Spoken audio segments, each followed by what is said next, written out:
Thank you, sir. Thank you. Okay. And we are recording again.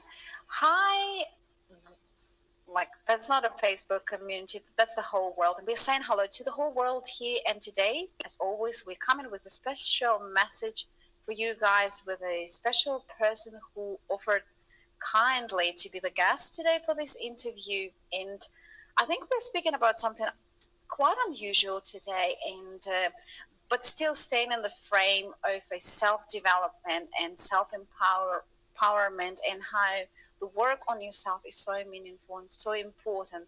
But the unusual part of that is that the guest who I have for you guys today is a very, very special Superman, and he will be sharing some super special tips. And please help me welcome to the stage our special guest, Shivallah. Hi, Shivallah, how are you? Welcome, Oksana, welcome. Thank you. Thank you for inviting me here. I'm good. I'm very Yes. pleased. As always, I'm very pleased talking to you, Occasion- getting to know you. Occasionally I might switch from Superman to mild Clark Kent. So don't worry if you see the switching happening. I think you're right now sitting in the Superman realm with all the stars and galaxy behind you. So it's very Supermanish. What do you think? Yes, that's right. So, I am very grateful for your time and for your willingness to share the super tips with the audience and me, myself. I know that I've spoken to you a number of times and you've impressed me greatly. And I would like to give the gift to the audience of letting them, know you and know something that you have to share with them. So, would you please introduce yourself to the audience and let them know you a little bit better? Can you be a bit more specific with the question then? Like, yeah, sure. Like, I would like for you to introduce yourself and maybe share what is your current mission in this life or in your, like, in this period of time. Okay, I would start off by saying that there is no mission per se, however, there is an impulse, a Mm-hmm. momentum behind me of love, literally love, that is expressing itself the way it does express itself through me.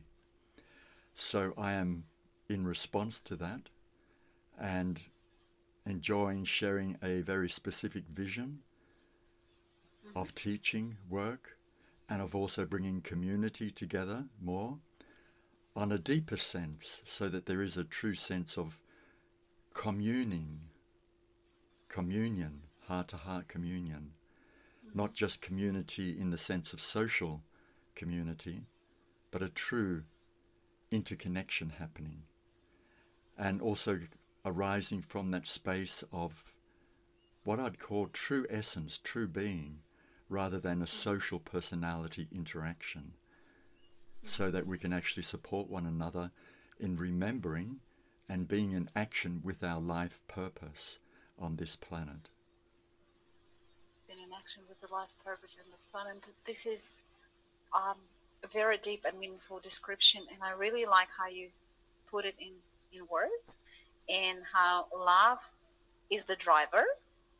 So basically, it is even more meaningful than just a self development path because you've been driven by this ultimate love and helping others to find that and discover in themselves.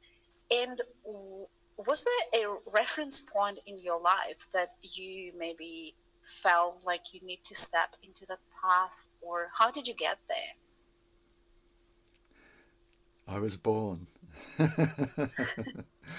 No, in reality, I would say the whole journey of life is about self-development, self-realization for any human being. So we are Mm-hmm. discovering such an infinite variety of nuances of the human condition. So the self is developing. Then at a certain point, the self is hit by the Zen stick of life, Oh, wow. and it goes through a dissolution period, a dying period, shocks arising. so that the truth of who we really are behind the self can emerge or re-emerge. So this has been a whole life journey for me.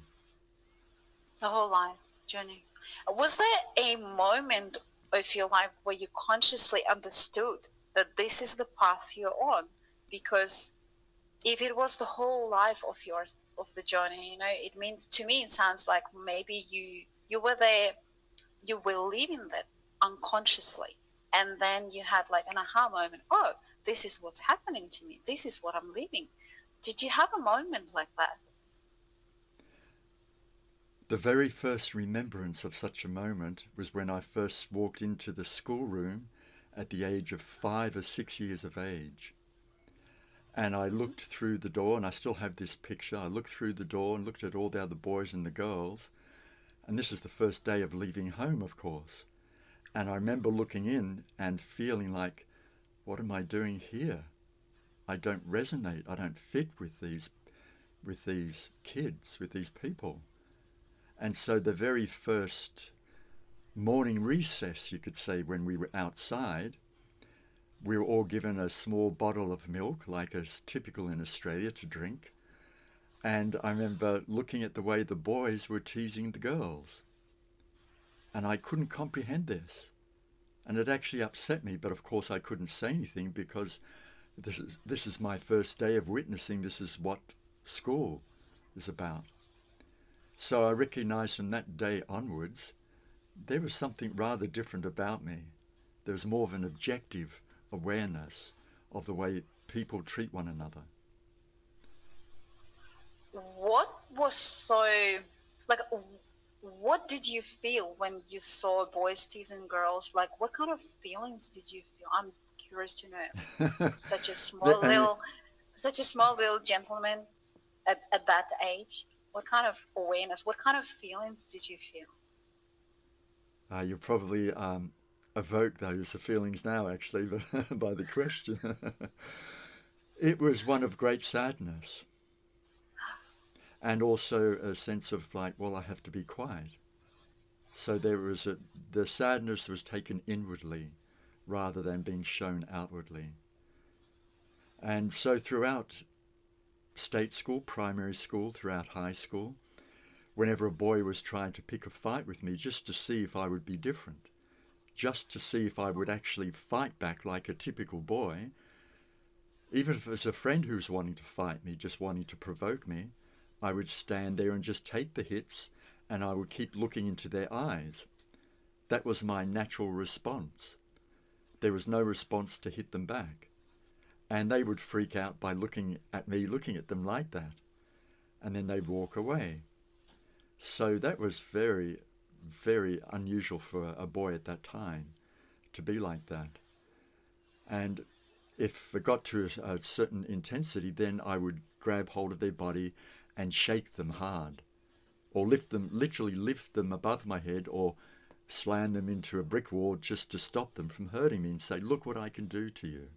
Please stop and just be my friend. So those memories have never left, because that was my, literally, what you call it, the pinnacle of my interactions with boys at a certain point where life, or they were trying to provoke this sense of typical male aggression and wanting to get into that usual realm of boy fight boy sort of thing, because they're literally in reaction to the adrenaline and enjoying that adrenaline rush. But that's not what moved me at all. I loved playing sport, but it was the quality of being so intensely absorbed in the moment of running after the football or running around the track, as just being absorbed in the intensity of the life energy that was waking up, that I was aware, even as a teenager, of the second layer of incredible life energy that was entering my body. And I was just delighted to be moving with that sense of empowering that was taking place as I was running down towards the finish line. So it's beyond feelings. Oh, very much so. It's beyond feelings. Very much so, yes. So Would you treat ladies and girls differently? I'm just curious to know how this little gentleman of like who you used to be when you were in school, treating boys in the way you have just described. Did you treat ladies differently, girls? it was always loving kindness, always loving kind. And I actually felt more in resonance with the girls than with the boys because of that. Because my As you heart was quite, you could say, heart sensitivity was quite alive. And so was there the was, flow. yeah, so there's a natural recognition of the resonance being with the girls rather than the boys. Not in an effeminate manner, Yeah, but in a true heartfelt manner. and a gentleman manner. This is so interesting. And so you were feeling differently and you were showing up differently and you were perhaps with your actions teaching all those boys to look at life differently and maybe be different, like knowing that they can be aggressive and playful and strong and driven by testosterone and adrenaline, but showing them that there is another way, a way of kindness in love. Would that be the deepest reason why you later on in life had this special circle for men that we've spoken about briefly previously? That you had a special circle for men where you were helping out and teaching men different secrets. Would that be the main reason why you ended up working No, with men? I would say there's a combination of sequence of events and also the way I was being looked after by my mother to start with. So I'll just mention them very briefly without Yeah, going sure. into any detail. For the first 2 years of my life, my mother, as she said to me, carried me for the first 2 years. She very rarely ever put me down on the ground. Now, from what I understand, that is a very typical African practice also in certain tribes from the old days of tribal living. The mother would very rarely put the child on the ground. So the child was being carried for the first approximately 2 years of their life. And that's what happened for me also. The next thing that took place was that in the very first relationship that I had with a woman, it only lasted about 2 weeks or so, and I was wanting to be with my beloved at that time on the weekend, but she recoiled and wanted to spend time with her girlfriends, but I sensed that she was a little bit scared by being involved with me because of my intensity of presence, so to speak, and my gesture of the way I would express in a poetical way my love for her seemed to be a little bit unusual, a little bit overwhelming for her. So she withdrew for a bit. On that particular night for the weekend was the night when I had a car accident. And most likely because of a certain degree of remorse by the fact that I had already been, you could say, rejected for that evening. Rejecting.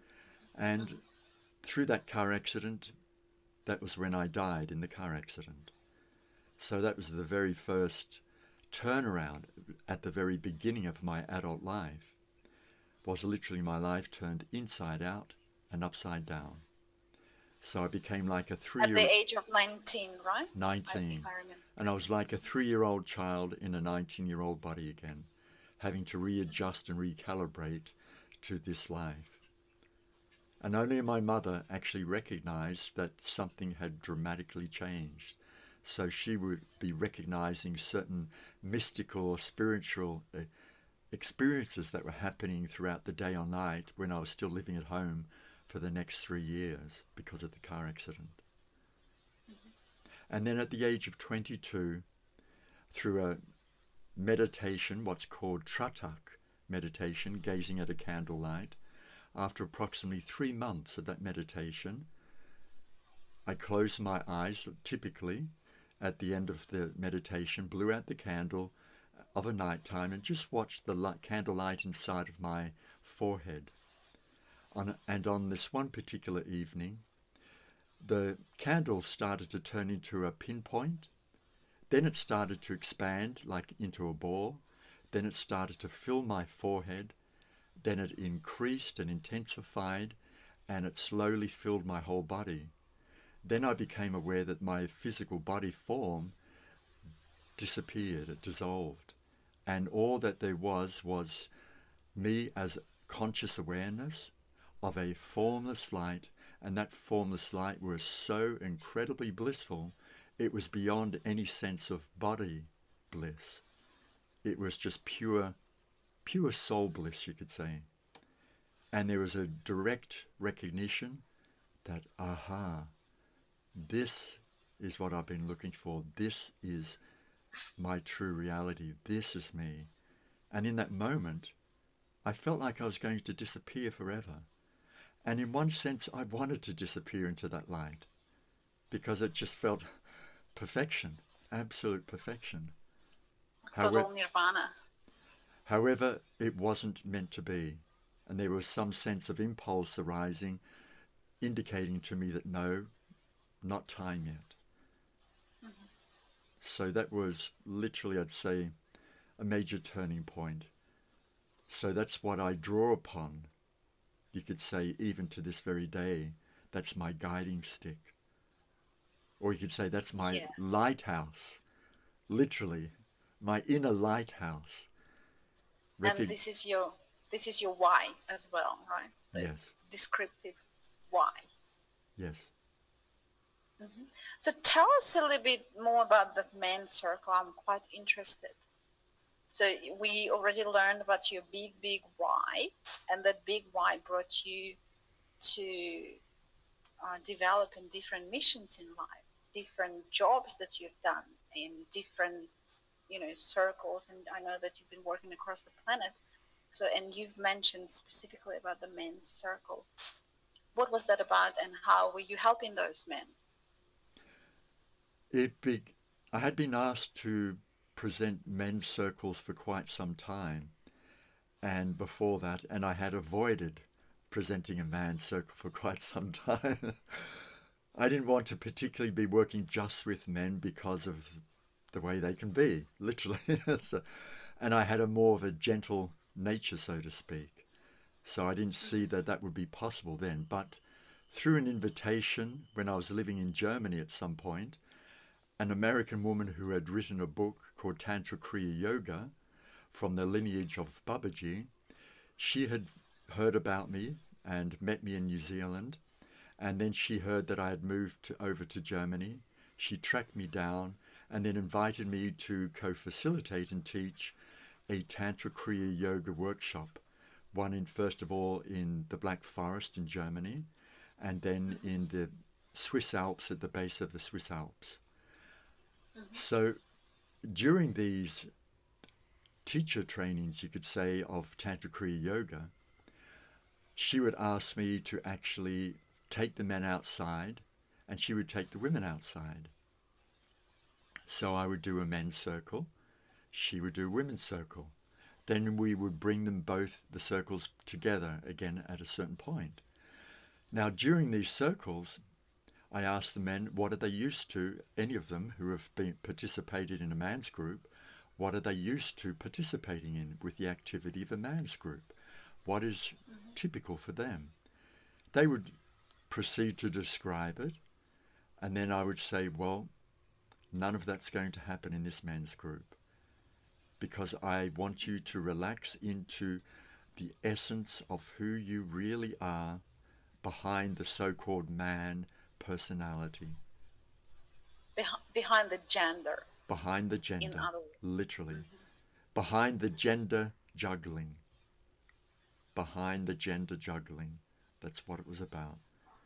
And so we just sat, we'd be still. We would sit outside amongst the trees, sitting on the earth, and there would be moments like that, the kookaburra, moments of the kookaburra, moments of stillness, moments of speech. And I would say to them, don't try to look for something to say. Just speak if you really feel there's something you would like to share.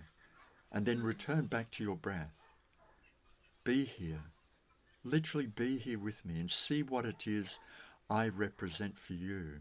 See what it is I mirror for you also, so that you will feel safe to be here, to be with me, so that the inner child in you will feel safe to be with the archetype presence of the divine masculine, with the divine father principle, rather than going into some sort of a subconscious reaction. Because these meetings are not about therapy, they're not about psychology. They're about you and I coming into alignment with the divine principles and listening very closely.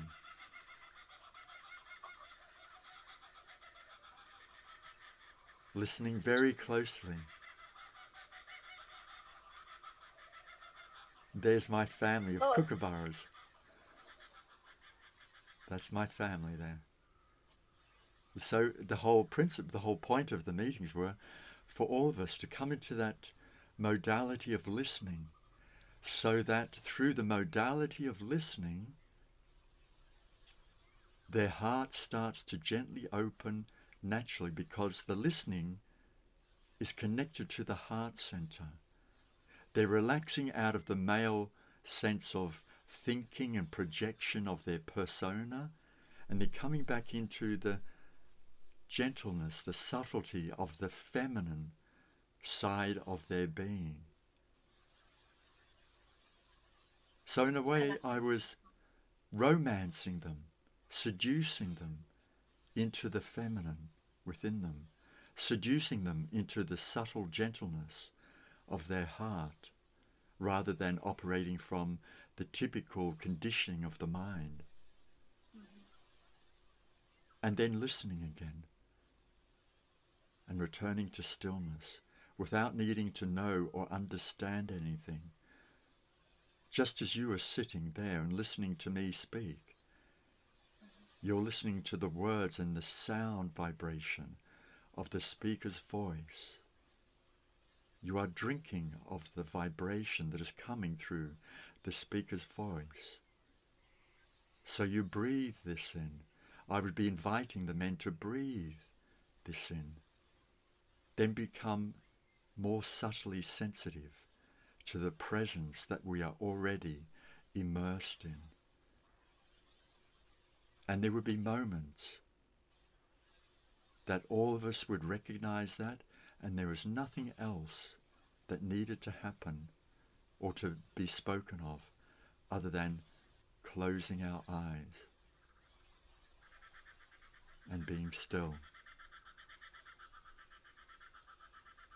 connecting with the hearts, bringing them to the present moment and showing them a different, like not different reality, but a possibility of having a different reality in the present moment. And knowing and letting them know that they have hearts. Yes, inviting them into this sacred space so that they can feel that it's safe for them to be there, regardless of what they may be holding themselves ransom to through guilt or through shame, to recognize that in this very moment they are being embraced and accepted for the wholeness, for everything that they've participated in up to this moment. It doesn't matter, because in this very moment, here I am, here you are, here they are. They are being embraced and loved unconditionally, received and accepted as they are. And it was so beautiful then to see how anyone in any given moment might go into tears, because they remember, yes, I have been holding myself ransom and blaming myself for this or that, or hiding and protecting myself from even my own guilt or shame of how I've treated others, or maybe how I've treated myself, or how I have been treated.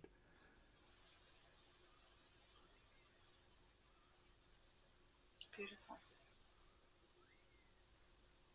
I like that. What do you think? What does determine the quality of life in your opinion? Like we've spoken about the beauty of connecting to the self. into the heart. And would the quality of life depend on your ability to be able to connect with the inner self and the heart?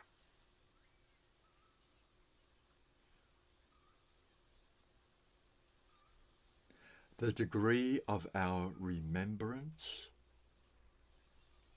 coupled with the degree of our devotion to remember who and what we are, to the degree of devotion to be in service to others, to be in service to love itself, the devotion and dedication to be a voice of love, of truth, the devotion to be a presence of peace.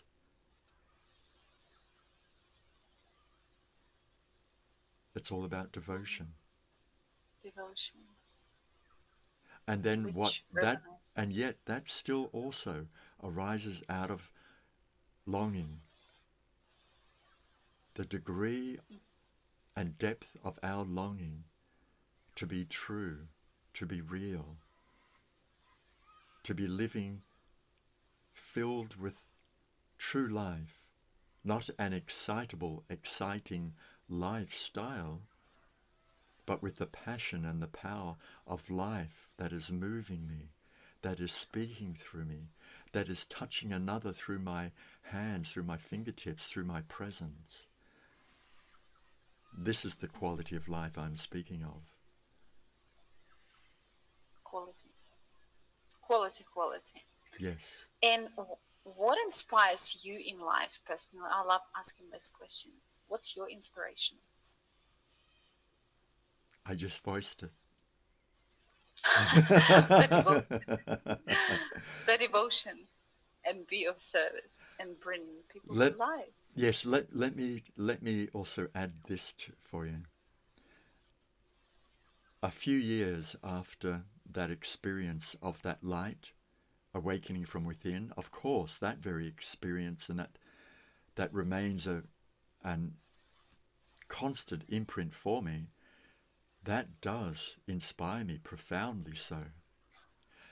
And also, a few years later, there was an awakening of what I refer to as grace. There was a moment of experiencing grace where it felt like there was a showering of divine love falling upon me, literally in the room, simultaneously as the Kundalini, what's referred to as Kundalini, was waking up inside this body. Now that was a very profound electrical awakening with tremendous charge of energy. But then when the grace started to fall upon this very body and upon my heart, it was tangible. I had to open up my eyes and look around in the room as if it was like literally rain, the rain of subtle electricity falling on top of me. But there is nothing to see in the room. Now this happened night after night after night after night.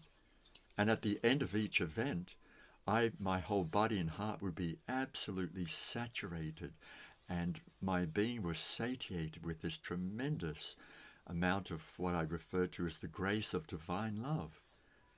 And it was absolutely tangible. Sometimes it would bring me to tears, sometimes to very deep silence.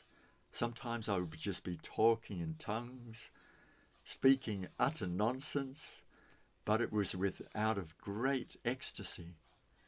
Now to be filled with that quality of love, with that particular dimension of love, to recognize love being that rather than being some sort of emotional wanting or excitable love, it just absolutely revolutionized my comprehension and my recognition of what love is or what it can be. So that's what really moves me on, to actually be able to create events, to be able to bring another human being to that subtle space, if it's possible, where they can be very gently present to experience and perceive that prayerful dimension of divine love, where it's beyond words, it's beyond the programming of wording and prayer, but it is truly an energetic experience of prayerful love. That is what actually motivates me. Thank you for such a profound and meaningful answer, and giving us all a possibility to maybe reconsider our perception of love and what we think about love and how we take love, because it's apparently it is a much deeper sense for all and everyone. And thank you for bringing this awareness to us. Yes. I would like to, yeah, May I just add one thing to that? yeah, Obviously, as you can see from my website, my book is about deep peace beyond suffering. So this has also been a part of my life journey as a human being, to know different realms of suffering. And through those moments of incredible ecstatic prayerful love, what would arise out of those moments would be an exceptional quality, a fine space of peace. I would enter this state of peace. Once again, it was absolutely tangible. Such stillness, such silence, such a quality of poise in those moments of peace, that is what I also am dedicated to sharing and bringing another human being into that very delicate state, which is deep peace itself. love and peace. Yes. Thank you, Oksana. You're very welcome. I'm loving listening to your insights, and I think you've described your ultimate wish to everyone, for people to be able to connect to the deep love and the fulfillment of the peace, right? So love and peace. And I personally consider it as your wish to the audience, but I still would like to ask you, as a conclusion of our conversation today, what would be your wish to the audience if at some point it is something different to love and peace?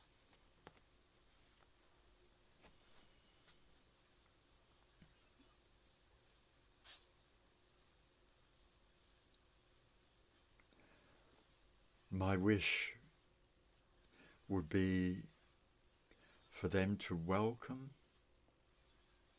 their journey and all the encountering with those moments of what they identify with as being suffering, to welcome those moments of suffering as being a key to opening up,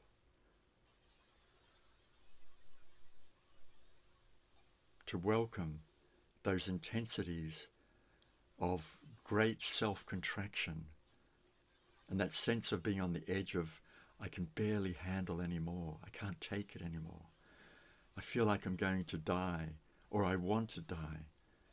Welcome those moments, because that is a crossroad for a potential and a possible transformation, and or to welcome the light of the divine intelligence to enter the so-called darkness of the human condition. Welcome these moments, and welcome these moments as an activating moment for activating and waking up a greater level of dedication and devotion and passion to give oneself to life, to love, and to purpose, true purpose.